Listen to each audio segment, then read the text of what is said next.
L'explication de ma préférence pour les textes dramatiques et les romans est très simple, je pense, c'est que la mise en scène elle-même oblige les écrivains à représenter des rapports réels, les rapports entre les hommes qui sont ce qu'on peut appeler les petites interactions.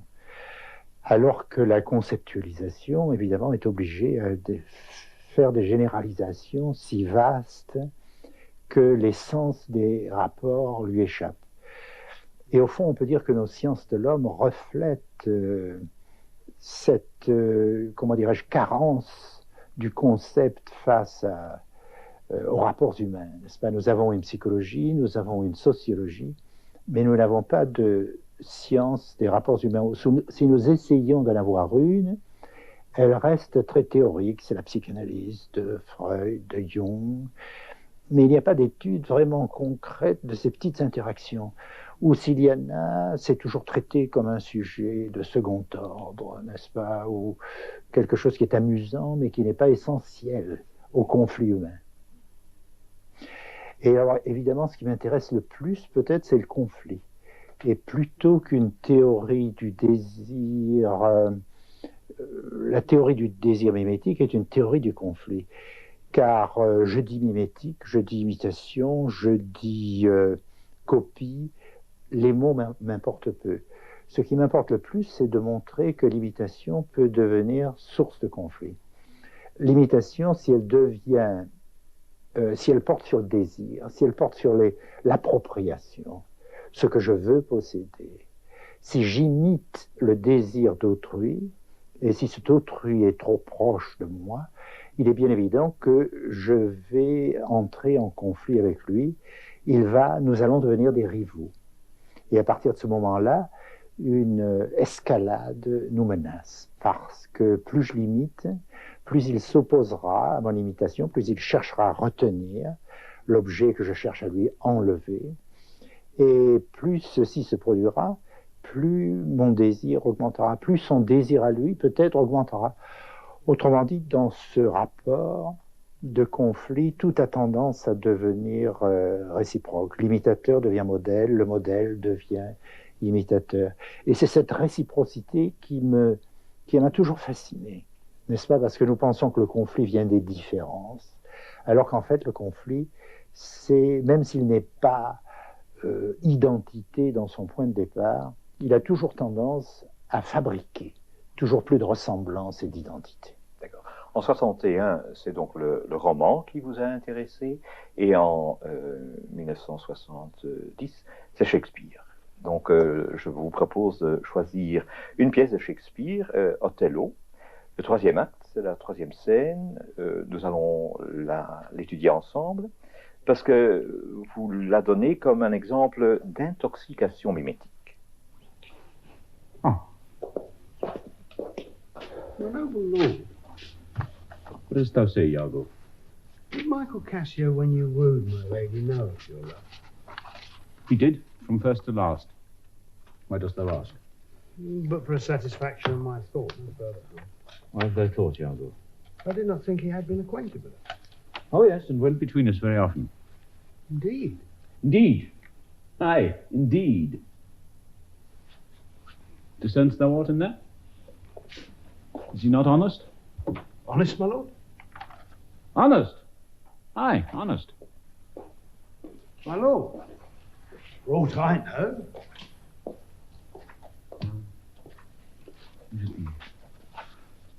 What dost thou think? Think, my lord? Think, my lord? By heaven, he echoes me, as if there were some monster in his thought too hideous to be shown. Thou dost mean something. I heard thee say, now thou likest not that when Cassio left my wife. What didst not like? And when I told thee he was of my counsel in my whole course of wooing, thou criedst indeed, and didst contract and purse thy brow together, as if thou then hadst shut up in thy brain some horrible conceit. If thou dost love me, show me thy thought. My lord, you know I love you. Cet extrait est une des choses les plus belles que Shakespeare ait écrites. Et à mon avis, évidemment, la donnée principale, c'est la référence que fait Iago au tiers, c'est-à-dire au personnage de Cassio. Et le personnage Cassio, c'est le lieutenant d'Othello, et il est tout ce qu'Othello n'est pas. C'est un beau Vénitien, blond sans doute, comme Desdémone. Il a tous les avantages, il est plus jeune que lui, il est riche, il est élégant, il a de belles manières vénitiennes. Et il est évident que c'est pour cette raison, c'est parce qu'Othello, d'une certaine manière, admire Cassio et par conséquent estime que Desdémone doit l'admirer, qu'il a demandé à Cassio d'intervenir auprès de Desdémone en sa faveur. Il y a chez Shakespeare une problématique de l'intermédiaire qui est toujours déjà mimétique, en ce sens qu'Othello est un peu fasciné par Cassio. Il est jaloux fondamentalement de Cassio. Son admiration pour Cassio et son admiration pour Desdémone sont du même ordre. D'ailleurs, souvent, les relents d'homosexualité chez Shakespeare sont liés à ce type de situation. Donc, il comprend Desdémone aussi peu que possible. Il devrait la comprendre puisqu'elle est comme lui. Mais elle est comme lui à l'envers. Elle n'est ni noire, ni une parvenue, n'est-ce pas? Elle est une vieille aristocrate. Elle est plus jeune aussi. Hein? Elle est infiniment plus jeune. Beaucoup plus jeune, oui. N'est-ce pas? Et d'ailleurs, elle a une des raisons pour lesquelles Othello a du prestige pour elle, c'est son âge, c'est sa carrière magnifique. Et Desdémone est souvent représentée, vous savez, d'une manière très romantique, un personnage chlorotique. Et peut-être l'opéra de Verdi a un peu contribué à ça, mais Desdémone est très contraire à ça. Elle aspire à l'héroïsme. Elle a quelque chose d'une héroïne cornélienne un peu. Et c'est ce qui fait sa passion pour Othello. Donc la jalousie d'Othello est une absurdité totale. Mais Iago touche le point sensible immédiatement. Parlons maintenant de Iago. Hein, oui. Et c'est-à-dire que Iago, au fond, dit à Othello ce qu'Othello sait déjà. N'est-ce pas?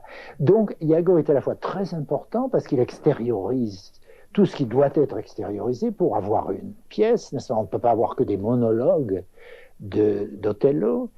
Et Iago apparaît comme un personnage diabolique dans la mesure où il sait tout, où il ressemble plus d'une certaine manière à Othello qu'à Desdémone. C'est un jaloux, c'est un malheureux, c'est un homme complexe d'infériorité, n'est-ce pas?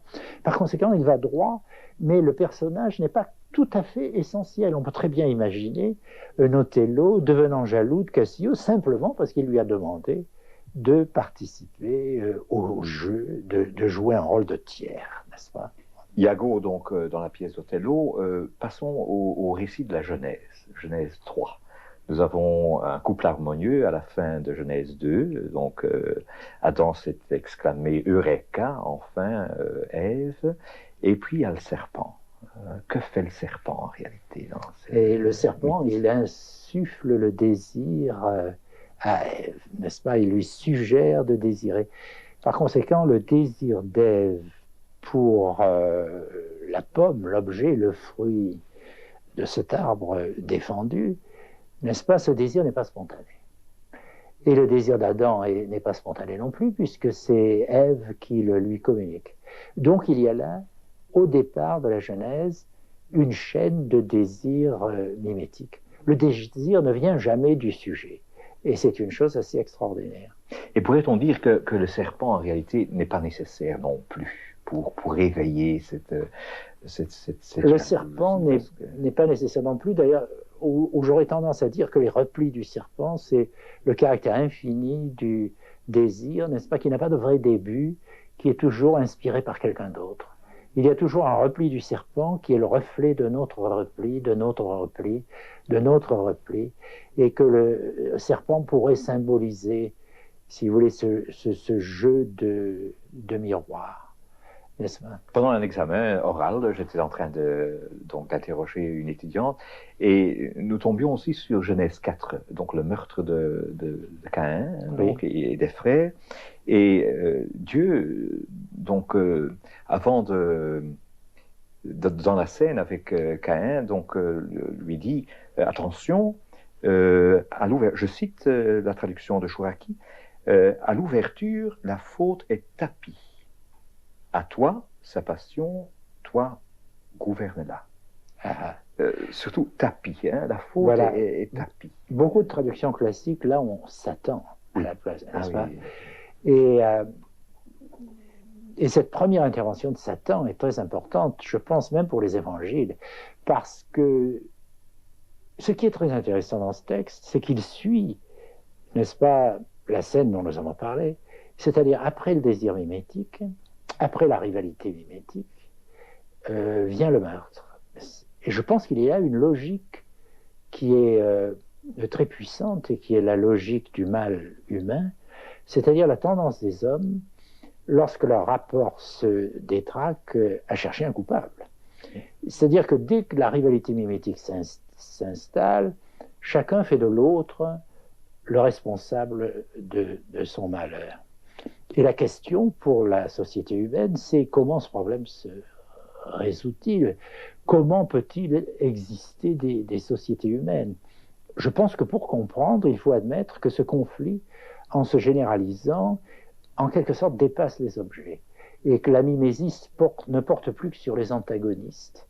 Et par conséquent, il tend à se faire des groupes d'antagonistes, n'est-ce pas, tous dirigés contre un seul individu, et que finalement, il y a tendance à l'unanimité, c'est-à-dire à ce que j'appelle le mécanisme du bouc émissaire. Je pense qu'Abel, au fond, est un premier bouc émissaire. Abel doit être considéré comme un, d'une certaine façon, mais Caïn comme multiple. La première chose que dit Caïn, c'est puisque j'ai tué mon frère, tout le monde désormais me tuera. Et ce tout le monde, je crois que c'est interprété ainsi d'ailleurs par la plupart des exégètes, semble indiquer qu'on a affaire à un groupe, n'est-ce pas? Et il y a continuité parfaite, il n'y a que deux événements dans l'histoire de Caïn, c'est le meurtre et c'est la fondation de la première culture humaine. Et il y a continuité parfaite entre les deux. Par conséquent, je pense qu'on peut dire que le meurtre, c'est l'assagissement de Caïn, qui a peur qu'on le tue, et qui, avec l'aide de Dieu, n'est-ce pas, invente la première loi contre le meurtre. Celui qui tuera Caïn sera tué 7 fois. C'est-à-dire, pour chaque meurtre, il y aura 7 représailles. D'accord. Ce qui est une autre phrase qui indique qu'il y a aussi un peuple ici. Par conséquent, je crois que Caïn et Abel, c'est la première fondation, mais ce n'est pas une vraie fondation, ce n'est pas un mythe fondateur. Et pour comprendre Caïn et Abel, il faut comparer au mythe fondateur des jumeaux, des frères, c'est ça, et ces frères, à mon avis, sont ces rivaux mimétiques dont nous parlions tout à l'heure, qui sont de plus en plus symétriques, Romulus et Rémus. C'est peut-être une nouvelle formule pour le péché originel. Est-ce que le péché originel ne serait pas ça? Est-ce que le péché originel ne serait pas ça? Évidemment. Si vous voulez, pourquoi ne comprenons-nous pas le péché originel? Si le péché originel existe, je pense qu'il existe, n'est-ce pas? Il est universel. Par conséquent, il est quelque chose que nous ne comprenons pas. Et à mon avis, il est lié à la nature fondamentale du conflit humain. Ce conflit que nous attribuons toujours à l'autre, n'est-ce pas? Et dont nous ne savons jamais que nous sommes responsables. C'est très important par rapport aux premiers chrétiens. Il est bien évident que la vraie conversion de Pierre, il y a 2 conversions de Pierre, bien sûr. Il y a la première et puis il y a la seconde après le reniement. Et qu'est-ce qu'il découvre? Pierre, là, il découvre qu'il est un persécuteur. Mais Paul, quelle est la question que lui pose Jésus sur la route de Damas? C'est pourquoi me persécutes-tu?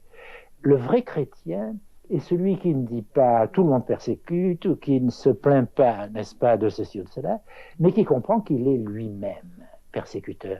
Et le phénomène de conversion fondamental, c'est celui-ci. Parce que ce n'est pas une culpabilisation, simplement parce que la découverte de cette culpabilité, c'est aussi la découverte qu'elle est pardonnée. Que cette découverte nous est donnée, n'est-ce pas, ne peut pas venir de nous. Que nous cherchons toujours de boucs émissaires, de nouveaux boucs émissaires, nous passons de bouc émissaire en bouc émissaire. Et lorsque nous faisons cette expérience de conversion, c'est-à-dire de notre propre mal, elle se présente toujours à nous, si vous voulez, comme une libération, comme une délivrance, précisément, de cette espèce de course infinie à la recherche de la victime. Et donc c'est une bonne nouvelle. Et donc c'est une bonne nouvelle. Hein, c'est libérateur, oui. n'est-ce pas? C'est la fin du mouvement sans fin. On le voit très bien chez Paul qui part partout pour persécuter les chrétiens et qui là s'arrête. Et de toute façon, il n'y voit plus. Il a besoin qu'on lui rende la vue, n'est-ce pas? Et là, c'est tout à fait admirable. Alors je pense que lire le péché originel à travers l'ensemble désir, mimétique et meurtre, n'est-ce pas? C'est-à-dire non pas quelque chose de statique, mais cette dynamique, c'est lire aussi, si vous voulez, le premier remède apporté aux hommes, au désir mimétique, de remède temporaire, remède insuffisant, remède terrible par certains côtés, qui consiste à diviniser les boucs émissaires, n'est-ce pas, et à fabriquer des sociétés autour. Je me rappelle une conversation préparatoire à un mariage où la jeune fille, nous parlions un tout petit peu des difficultés de vivre en couple, disait « Moi j'ai l'impression d'être très jalouse. » Ah oui. Alors, ça m'inquiétait. Hein? Donc, elle attribuait ça à son éducation, à je ne sais pas. Et donc, vous avez une autre opinion là-dessus. Vous dites tout le monde. Tout le monde, d'une certaine manière, est jaloux. Tenir à quelqu'un, bien sûr, c'est être jaloux. Il est très difficile de se libérer des sentiments de jalousie. C'est ça. Il est bien évident qu'il est dangereux d'annoncer à un homme, sire des femmes, qu'on est jaloux, n'est-ce pas? Parce que, d'une certaine manière, c'est avouer qu'on est en position de désir plus grand. Mais bien entendu, le mariage, justement, ne peut pas se fonder sur ces jeux stratégiques. Dans la mesure où il reste fondé sur ces jeux stratégiques, c'est-à-dire sur l'illusion romantique, au fond, il n'est pas durable. Voilà, n'est-ce pas? Je crois que la théorie du désir mimétique, si vous voulez, ce qui la rend redoutable, c'est qu'elle s'oppose à tout un romantisme. Je crois qu'il y a un texte que vous avez affectionné particulièrement, c'est le Jugement de Salomon. Oui, le Jugement de Salomon, c'est peut-être le premier texte qui s'est imposé à moi, et c'est un texte que j'ai longtemps médité, qui m'a soutenu, je peux dire, parce que la rédaction des Choses cachées m'a posé de grandes difficultés, vraiment. Et je vous dis, en fait, elle a duré 25 ans, parce que à l'époque de La violence et le sacré, j'essayais déjà d'écrire ce livre, et j'ai une dette envers Jean-Michel Augourian, qui, avec l'idée de ces interviews, ça m'a permis, d'une certaine manière, à débloquer certaines choses.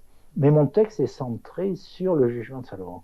Parce que si vous regardez le Jugement de Salomon, d'un point de vue mimétique, bien sûr, vous vous apercevez que vous avez là l'opposition, au fond, entre les deux formes de sacrifice qui m'intéressent le plus, n'est-ce pas? Vous avez deux prostituées dans l'obscurité, et elles ont toutes les deux un enfant pendant la nuit. L'un des deux enfants meurt, et l'une des deux femmes échange l'enfant mort pour l'enfant vivant. En fait, on peut même penser que toute la nuit, elles ont échangé cet enfant. On n'est pas obligé de croire qu'il y a vraiment une vraie mère selon la chair, n'est-ce pas, à mon avis? Mais les deux femmes, au matin, se dirigent vers Salomon et lui demandent justice. Et l'une et l'autre disent exactement la même chose. Et une des choses admirables du texte, qui paraît archaïque, étrange, mais qui s'explique par la théorie mimétique, c'est que Salomon dit, la première dit ceci, et il répète ce qu'elle dit. La seconde dit ceci, et il répète ce qu'elle dit, et chaque fois c'est la même chose. C'est-à-dire nous avons 4 fois la même déclaration. Donc Salomon dit comment résoudre un problème pareil, puisqu'il n'y a pas de signe, il n'y a pas de différence, n'est-ce pas? Et cette absence de différence est une chose magnifique. Monsieur Lévi-Strauss dit que le mythe ne peut pas dire l'absence de différence. Mais enfin là, c'est le sujet même. Et Salomon dit qu'on prenne une épée, et on lui amène une épée, et il dit « Je vais couper l'enfant en deux, et je vais vous donner à chacune la moitié de cet enfant. » Et l'une des deux prostituées dit « Très bien, ma rivale n'aura pas cet enfant, elle est heureuse, elle révèle sa rivalité mimétique, n'est-ce pas? Tandis que l'autre dit qu'on lui donne l'enfant, n'est-ce pas? Pour que l'enfant vive, je préfère l'abandonner, elle est prête à renoncer à son enfant pour que l'enfant vive. » La formule « pour que l'enfant vive » reparaît plusieurs fois. Alors, il est bien évident que l'invention de Salomon n'est pas une invention du tout, ce n'est pas une invention gratuite, un jeu d'esprit, n'est-ce pas? La solution qu'il propose, c'est le sacrifice. C'est l'essence du sacrifice présentée de façon extrêmement brutale par le texte biblique qui ne veut pas de ce type de sacrifice-là. Et la première femme qu'il accepte, celle qui se déclare satisfaite, est celle dont la jalousie, en quelque sorte, est assouvie par ce type de sacrifice.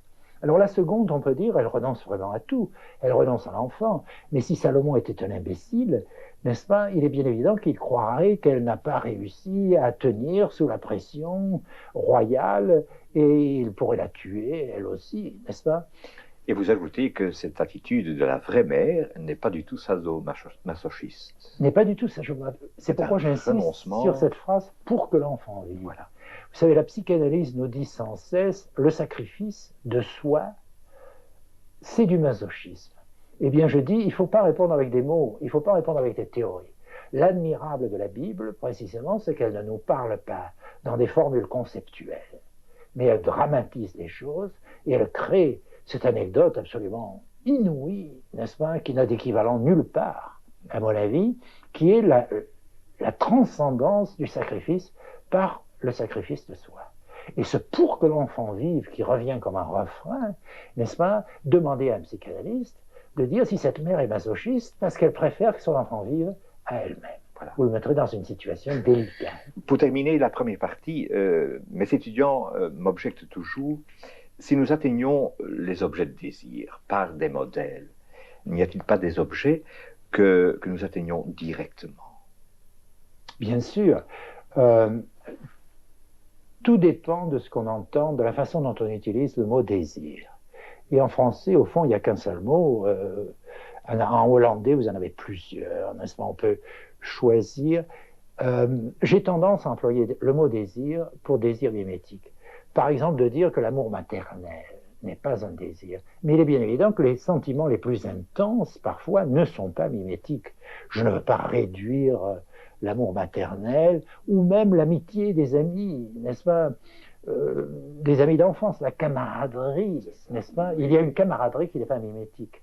Les rapports entre les parents et les enfants, contrairement à ce que nous dit Nietzsche, à mon avis, lorsqu'ils sont bons, ne sont pas mimétiques. La preuve, c'est que avoir un grand-fils, par exemple, qui commence sa carrière, eh bien, il ne peut pas se confesser à ses pairs, à ses égaux.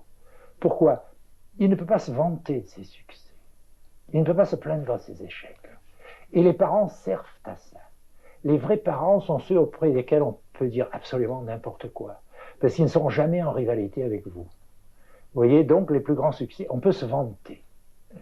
Et moi, j'ai découvert ça, je me souviens, mon fils avait l'âge où justement il avait ce besoin. Je me suis dit, mais ça, c'est quelque chose de formidable. Et c'est ne pas comprendre la famille que de penser qu'elle est vouée au malheur mimétique. N'est-ce pas? Bien entendu, elle l'est. Mais comme toutes les institutions sociales, elle est dirigée contre la rivalité mimétique. Donc une famille est fonctionnelle, comme on dit, j'aime pas beaucoup le mot, c'est une famille où l'on peut être mimétique sans danger, n'est-ce pas? Où on ne vous en tiendra pas.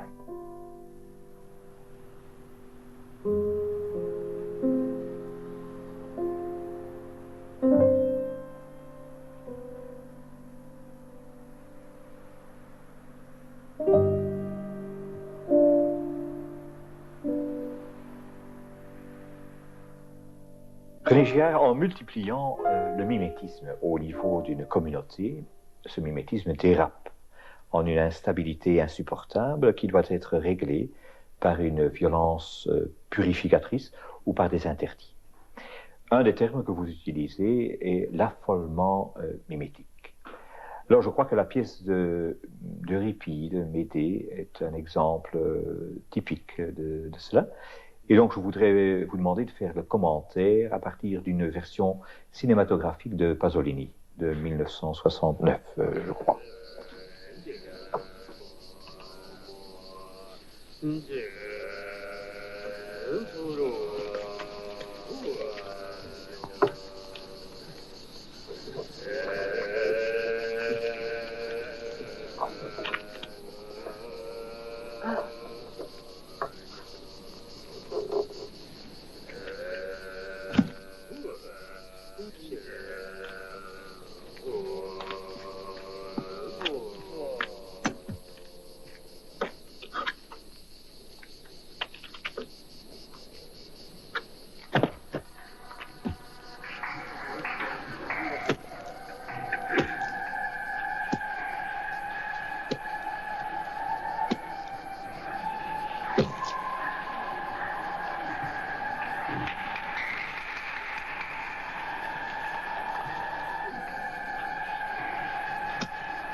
ce début de Pasolini est très impressionnant.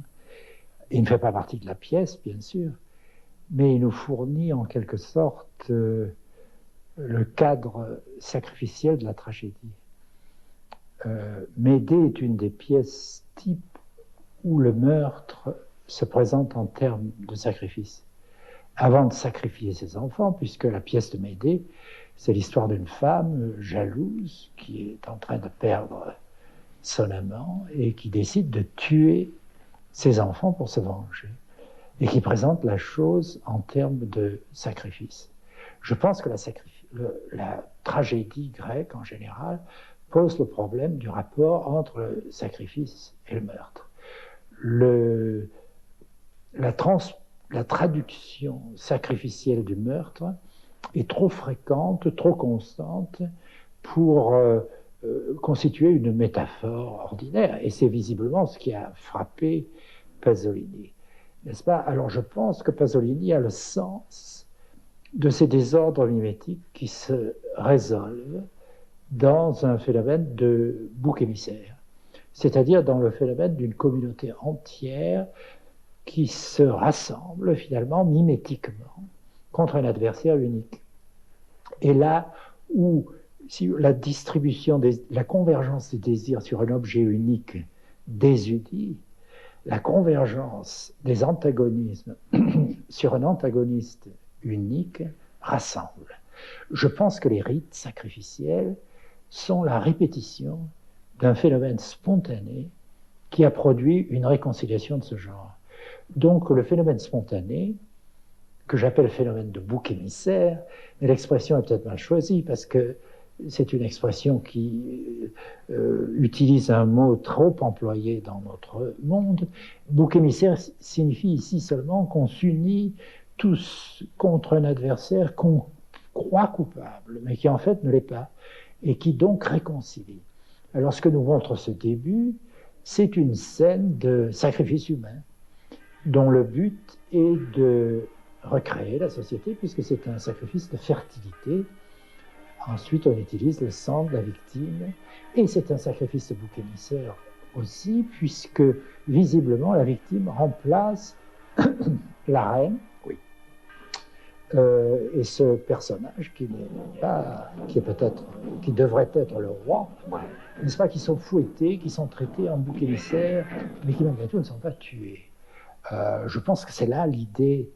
Alors, certainement, c'est très profond, c'est très valable de mon point de vue, même si ce départ est un peu hétéroclite. Il n'y a pas du tout de recherche de vérité archéologique.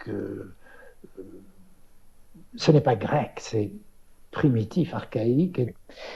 Le rite du sacrifice humain répète un sacrifice primitif chaque fois qu'un désastre, une famine, une sécheresse, une épidémie menace la communauté. Dans la Bible, nous avons le fameux texte de la Genèse, Genèse 22, intitulé faussement le sacrifice d'Abraham, alors que la tradition juive parle d'Akedah, donc la 10e épreuve d'Abraham. Pouvez-vous nous faire la comparaison entre les rites primitifs et les sacrifices bibliques? Je pense que la période des patriarches, très fondamentalement, c'est le passage du sacrifice humain au sacrifice animal. Donc c'est un moindre sacrifice. La Pâque elle-même, on pourrait considérer comme un passage du sacrifice animal à une cérémonie encore sacrificielle, mais où l'accent est mis sur le repas communiel et non plus sur la mort de la victime. Donc je pense que la Bible, même là où elle reste, où elle est très éminemment sacrificielle, est révélatrice d'abord de phénomènes sur lesquels nous n'avons aucune indication dans la plupart des traditions, et ensuite parce que l'accent est toujours mis sur un passage au moindre sacrifice, n'est-ce pas? Je crois qu'il faut interpréter le sacrifice manqué d'Abraham, n'est-ce pas, de son fils, comme un ordre, c'est Dieu. Vous savez, nous avons des versions qui n'ont jamais été utilisées, des versions hétérodoxes, du sacrifice d'Abraham, dans lequel ce n'est pas Dieu, mais c'est un démon qui demande le sacrifice de l'enfant. Et ce n'est pas la version que la Bible a choisie. Et il aurait été si facile, n'est-ce pas, par rapport aux institutions postérieures, qui sont bien entendu hostiles au sacrifice humain, de dire que le commandement ne venait pas de Dieu. Et c'est tellement plus profond, sans doute, sur le plan historique, n'est-ce pas, de comprendre qu'il y a une époque où le sacrifice humain faisait partie de la société. Et je crois que le sacrifice d'Abraham est le plus grand de tous les textes qui nous montrent la transition difficile de l'un à l'autre. Le sens du texte, à mon avis, c'est pour dépasser le sacrifice humain, il ne faut pas se révolter contre, parce qu'on va retomber dans la violence, il faut suivre la tradition. Le plus important dans Abraham, bien entendu, c'est qu'il obéit au commandement de Dieu, n'est-ce pas, et que la solution se découvre, on ne sait pas d'ailleurs comment, ni d'où elle vient, n'est-ce pas, car il n'est pas dit qu'elle vienne de Dieu, ni que ce soit une découverte d'Abraham, n'est-ce pas, mais que la solution se trouve toujours dans la fidélité à la tradition, que la fidélité à la tradition peut devenir innovatrice, n'est-ce pas? Et il y a toute une masse de textes dans la Genèse qui nous montrent cette hésitation entre le sacrifice humain et le sacrifice animal. Et entre-temps, nous sommes déjà en train de faire une lecture typologique. Vous parlez donc d'Abraham, de Jacob. Et puis dans les chapitres romans, ou bien dans la liturgie, on compare aussi la crucifixion du Christ tout de suite par la figure de Joseph et ses frères. Ah oui. Alors le texte de Joseph est un très très grand texte, bien sûr. Et à mon avis, dans ce texte, on retrouve cette séquence dont nous parlions de la crise mimétique, n'est-ce pas? Crise mimétique ici qui est causée par le jeune Joseph, qui a ses rêves de grandeur, dont il parle à son père, et ses frères sont jaloux. Et on nous dit que les frères sont jaloux, et finalement les frères expulsent Joseph, se débarrassent de Joseph. Le texte dans ces passages-là est assez compliqué. On ne sait pas trop quel est le frère qui décide. Quoi qu'il en soit, on se débarrasse de Joseph, et Joseph aboutit en Égypte. Et là, comme vous savez, Joseph en Égypte devient l'intendant, a beaucoup de succès, et devient l'intendant de Potiphar. Et la femme de Potiphar essaye de l'entraîner dans son lit. Joseph refuse, mais accusé par la femme de Potiphar, il est condamné. Et ensuite, malgré tout, Joseph s'en tire et bien sûr, comme vous le savez, devient le grand vizir du pharaon et il résout les problèmes, les difficultés que le pharaon a avec des rêves. Il comprend qu'il s'agit d'une future sécheresse.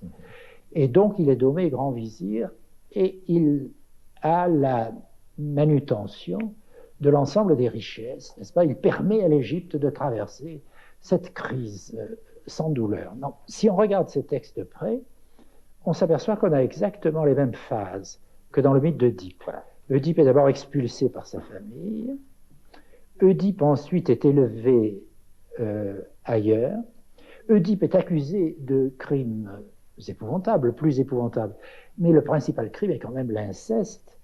Et on peut dire que faire l'amour à Madame Potiphar, qui est la femme du quasi-père de Joseph, serait l'équivalent de l'inceste.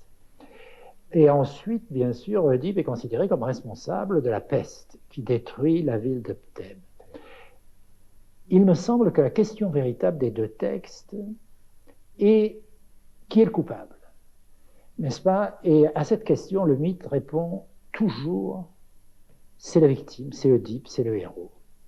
Et la question fondamentale du mythe, comme celle de Joseph, c'est est-ce que la victime est coupable? Le mythe répond oui, il aurait tué ses parents, oui, il a tué ses parents, oui, il est responsable de la peste, c'est lui qui donne la peste à la ville, alors que le texte biblique répond toujours non.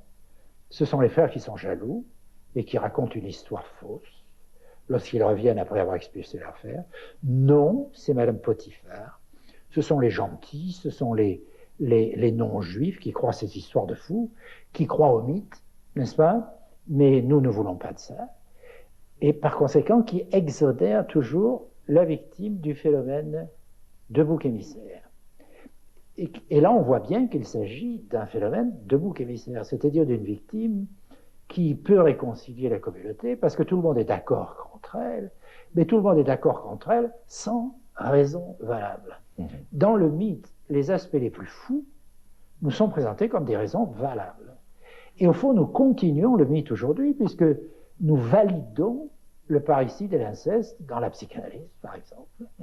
On nous dit que le mythe a une certaine valeur positive, etc. Ce qui me paraît absolument faux. Si on découvrait le texte du mythe d'Hypien dans des archives médiévales au XVe siècle, personne ne le prendrait au sérieux. Tout le monde comprendrait qu'il s'agit d'une chasse aux sorcières dans une communauté troublée, n'est-ce pas, qui cherche des victimes pour se débarrasser de son angoisse sur de fausses victimes. Mais le classicisme ne peut pas se permettre ces audaces. D'accord.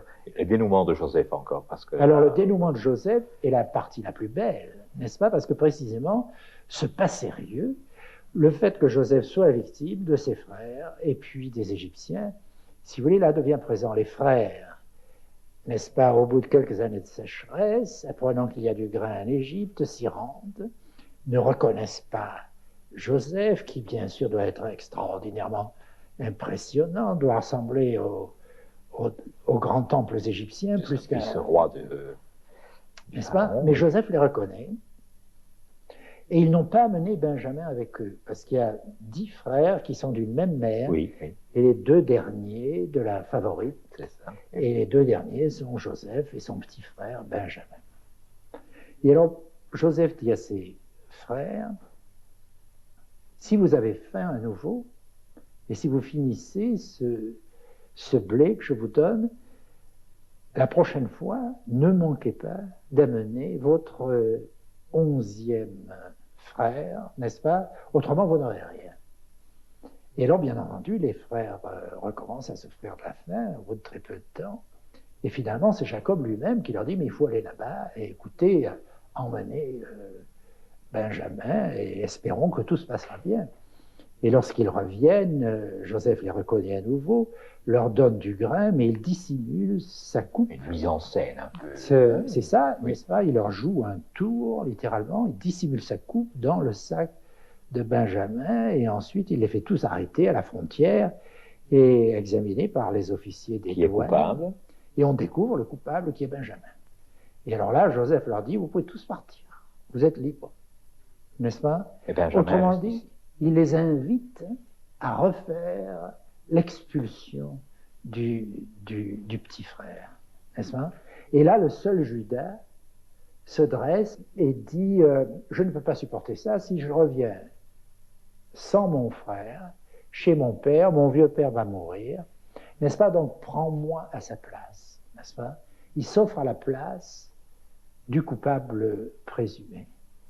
Et là, c'est très profondément biblique et à mon avis prophétique du Christ au sens le plus net du terme.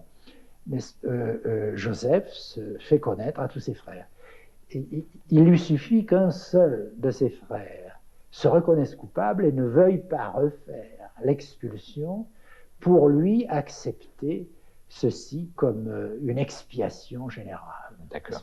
Et là, nous trouvons donc un terme qui, aussi dans l'œuvre de Lévinas, joue un rôle très important, la substitution. Le mythe cache très souvent tout de même quelque chose de fondamental, révélé par le texte biblique. Est-ce que vous voulez encore accentuer un tout petit peu cela, c'est-à-dire l'innocence de la victime? Voilà. C'est-à-dire le mythe ne voit pas cette innocence. Le mythe, à mon avis, est parfaitement innocent. À la différence du totalitarisme moderne, le totalitarisme nazi veut reconstruire la société sur des victimes, mais des victimes dont il sait très bien qu'elles sont innocentes. Je pense que le mythe véritable est innocent dans la mesure où il ne sait pas. Voilà. D'ailleurs, pour le comprendre, les évangiles vous disent toujours tout sur ce phénomène. La parole de Luc, Père, pardonne-leur car ils ne savent pas ce qu'ils font, n'est-ce pas? Il faut la prendre absolument à la lettre. Ça veut dire, ceux qui font un bouc émissaire, à ce moment-là, ne savent pas ce qu'ils font. N'est-ce pas? Il y a vraiment deux, non pas l'inconscient freudien, mais il y a de l'inconscient. Lorsque j'ai lu la première fois ce texte ainsi, ça a fait rire des gens qui pensaient que j'exagérais beaucoup. Mais si on regarde les Actes des Apôtres, on s'aperçoit que Pierre s'adressant à la foule de Jérusalem, dit à peu près la même chose, mais dans une langue moins lyrique, qui frappe moins. Il dit « Je sais que vous étiez ignorants, et vos chefs politiques aussi.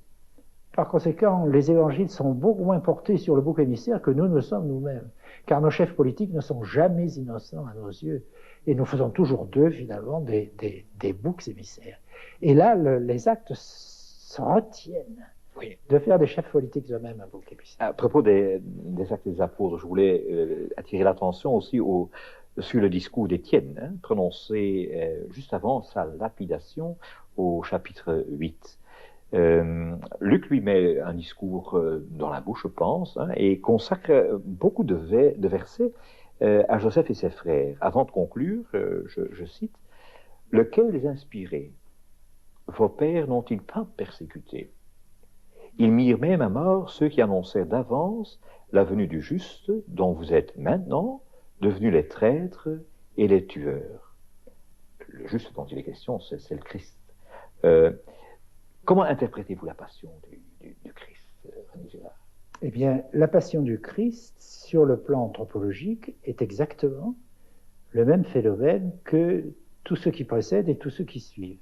De ceux qui précèdent, Jésus dit « Je mourrai comme les prophètes avant moi depuis Abel le juste, depuis la fondation du monde. » C'est-à-dire depuis le premier de ces meurtres fondateurs, analogue à celui dont nous avons vu la reproduction dans le film de Pasolini. Et après moi, il y aura des martyrs, c'est-à-dire des témoins. Des témoins de quoi? De cette mort innocente, et qui accentueront en quelque sorte le message de cette innocence et qui contribueront à rendre impossible le système du bouc émissaire. Par conséquent, nous retrouvons d'un bout à l'autre de l'histoire ces meurtres collectifs, mais qui deviennent de moins en moins crédibles, croyables, n'est-ce pas, dans la mesure où ils sont révélés par la passion. Il est très frappant d'ailleurs que le discours d'Étienne dont vous parlez répète, en précisant certains points, avec des accents différents, les textes qu'on appelle souvent « malédiction contre les pharisiens », mais qui, à mon avis, ce titre n'est pas juste. Ces malédictions contre les pharisiens ont une portée plus générale. Ils parlent du meurtre fondateur, du caractère violent des sociétés humaines qui se révèlent dans la Passion et dans les grands textes prophétiques des évangiles, comme le serviteur souffrant, le livre de Job, l'histoire de Joseph, évidemment. L'histoire de Joseph est un des premiers dans la Bible, n'est-ce pas? Nous ne savons pas quelle est sa date véritable, mais nous savons qu'il y a cette inspiration biblique qui consiste à justifier le type de victime que le mythe condamnerait. Le mythe finirait par diviniser ces victimes, mais au nom de leur puissance d'absorption des tensions de la communauté, c'est-à-dire au nom de leur culpabilité. C'est-à-dire il y aurait ce mélange de culpabilité, etc., qui n'est pas là dans le Christ ou dans les personnages prophétiques dont l'innocence est toujours proclamée. Vous dites même que ce texte de la Passion est un texte anti-sacrificiel. Est un texte anti-sacrificiel, et j'accepte ce terme. En même temps, j'ai un petit peu changé, parce que le Christ, si vous voulez, de la même manière que la bonne prostituée, je crois qu'on peut parler de sacrifice en disant sacrifice de soi. Le Christ, pour ne pas participer au sacrifice, dit à tous les hommes, nous allons renoncer aux représailles. Si tout le monde offre la joue droite lorsqu'on lui frappe la joue gauche, bientôt plus aucune joue ne sera frappée. Si tout le monde fait 3 kilomètres lorsqu'on en demande un, bientôt il n'y aura plus d'exigences excessives, n'est-ce pas?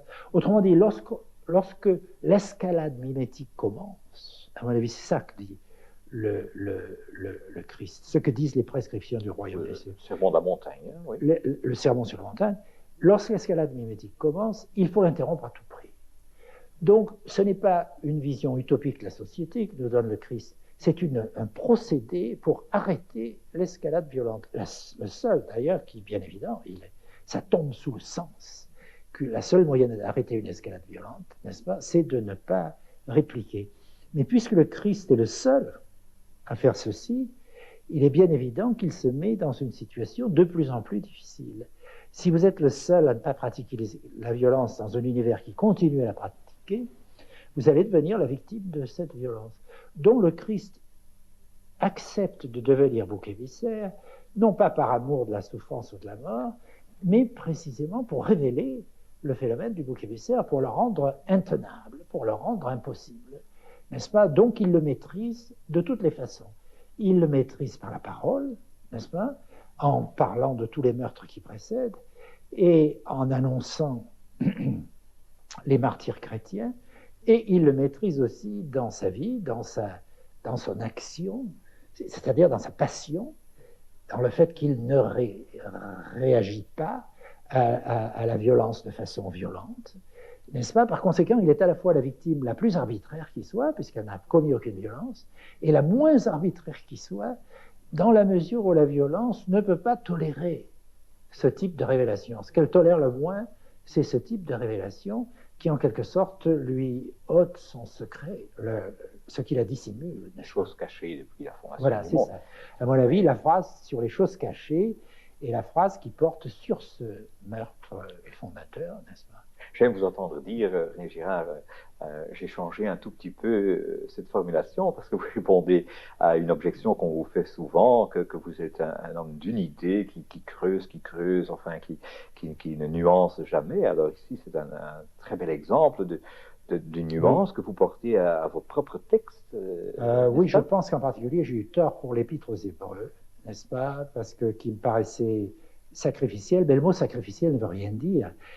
Lorsque les chrétiens emploient sacrifice, ils pensent au sacrifice du Christ et ils ne pensent jamais à des scènes comme celle du film de Pasolini que nous venons de voir. Voilà. Et moi, parce que je venais de l'anthropologie, je ne pensais qu'au film de Pasolini. Et je disais, on ne peut pas employer le même mot pour la passion.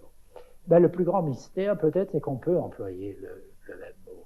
Et en employant le même mot, n'est-ce pas, pour les deux attitudes qui sont les plus opposées possibles, je pense on révèle l'unité du religieux. C'est-à-dire l'unité qui va de la mauvaise prostituée, du sacrifice pour faire l'union dans le mensonge et la violence, au sacrifice du Christ, n'est-ce pas, qui est là pour faire l'union dans la vérité et le refus de la violence. Mais employer le terme sacrifice, c'est dire qu'il n'y a pas de place entre les deux sacrifices pour une vérité neutre, une vérité scientifique, une vérité dont nous disposerions, sans faire l'effort nous-mêmes d'imiter la non-violence du Christ et de suivre les prescriptions du royaume.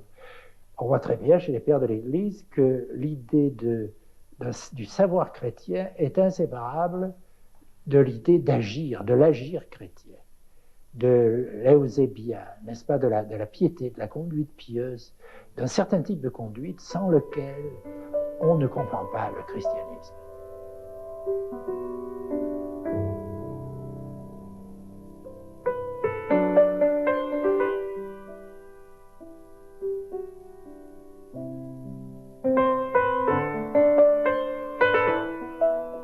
Vous cherchez dans les textes bibliques une vérité anthropologique et même épistémologique de ce texte.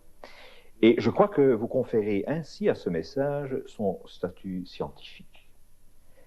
Cela constitue une réaction contre une réduction moralisatrice du message. Puis-je vous demander de commenter l'épisode de la femme adultère de Jean, chapitre 8. Eh bien, la femme adultère, c'est un des textes que j'aime le plus. C'est un texte un peu mystérieux, dans la mesure où il ne figure pas dans les premiers manuscrits de Jean, n'est-ce pas? Et beaucoup d'exégètes pensent qu'il a un caractère un peu lucain. Et vous connaissez l'histoire, nous connaissons, c'est la femme qui a été surprise en flagrant délit. Et on l'amène au Christ et on lui demande que faut-il faire de cette femme? Et le texte ajoute, c'était un piège, n'est-ce pas? Parce que si le Christ disait il faut l'épargner, il s'opposait à la loi. Et si le Christ disait il faut la lapider, bien sûr, il s'opposait à tous ces principes. Et en fait, il favorisait le type de mort qu'il allait bientôt subir lui-même, n'est-ce pas? Alors, le Christ a besoin d'un instant de réflexion. Je pense que c'est le sens véritable du geste de se pencher sur le sol et d'écrire. C'est dans le sable. Est-ce qu'il écrit vraiment? Nous ne savons pas.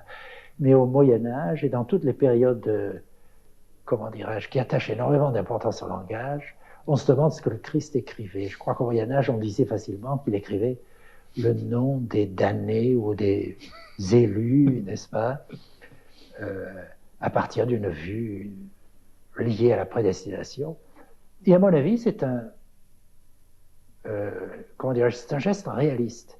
C'est le fait que Jésus voit très bien que confronter une foule en colère, n'est-ce pas, une foule dont les leaders, les chefs sont prêts à lapider cette femme, les regarder dans les yeux, c'est répondre à la provocation par une autre provocation.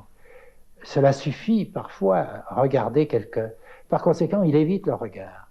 Et d'ailleurs, il est dit qu'après avoir prononcé les paroles qu'il prononce à ce moment-là, n'est-ce pas, il recommence à écrire par terre et à éviter le regard. Il évite le regard de la foule.